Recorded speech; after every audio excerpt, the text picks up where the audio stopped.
مکڑی اور چھپکلی مارنے کا حکم۔ اویس مختار امریکہ سے پوچھتے ہیں، یہاں گھروں میں مکڑیاں بہت ہوتی ہیں جو جگہ جگہ جالے بنا لیتی ہیں، کیا گھر کو صاف رکھنے کے لیے مکڑیوں کو مارا جا سکتا ہے؟ ہم نے سنا ہے کہ مکڑیوں کو نہیں مارنا چاہیے کیونکہ وہ ہجرت کے موقع پر آپ صلی اللہ علیہ وسلم کی حفاظت کا ذریعہ بنی تھیں۔ نیز کیا گرگٹ کو مارنا باعث ثواب ہے کیونکہ اس نے حضرت ابراہیم علیہ السلام کی آگ کو دہکانے کے لیے اس میں پھونکیں ماری تھیں؟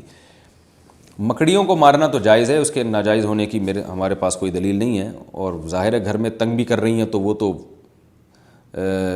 شہد کی مکھیوں کو بھی مارنا جائز ہوتا ہے ایسے صورت میں کہ جب کوئی جانور تنگ کر رہا ہے آپ کو تو یہ تو گھر کی حالت خراب ہو جائے گی، گھر میں جالے بنے ہوئے تو آپ مار سکتے ہیں، ایسی صورت میں انشاءاللہ کوئی گناہ نہیں ہوگا۔ رہا یہ مسئلہ کہ گرگٹ کو مارنا، تو صحیح مسلم کی حدیث ہے کہ آپ صلی اللہ علیہ وسلم نے فرمایا کہ چھپکلی کے بارے میں کہ جب آگ جلائی جا رہی تھی ابراہیم علیہ السلام کی تو چھپکلی اس میں پھونک مار رہی تھی اور اس آگ کو بھڑکانے کی کوشش کر رہی تھی۔ اس حدیث کا مطلب کیا ہے؟ علماء نے لکھا ہے کہ یہ صرف یہ بتانے کے لیے ہے کہ چھپکلی اور اس جنس کے جتنے جانور ہیں جس میں گرگٹ بھی آتا ہے، یہ جو جنس کے جانور ہیں نا، ان میں انسان دشمنی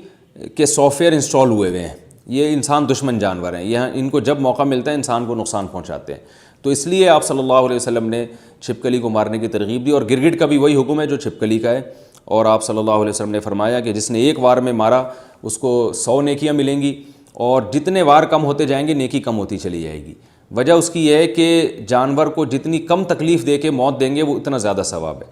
اب چھپکلی کہیں دیوار پر ہے، آپ نے ایک چپل ماری اور وہیں اس کا اسٹیکر بن گیا تو چھپکلی کو اس سے تکلیف نہیں ہوتی، سیکنڈوں میں اس کی جان نکل جاتی ہے۔ لیکن اگر آپ نے اس سے کھیلنا شروع کر دیا،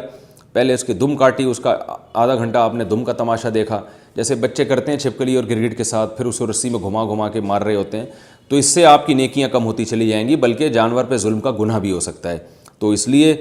جانور کو مارنا چاہیے، ان جانوروں کو جو انسان کے لیے نقصان دہ ہیں، مگر مارنے کا وہ طریقہ اختیار کیا جائے جس میں جانور کو تکلیف کم سے کم ہو۔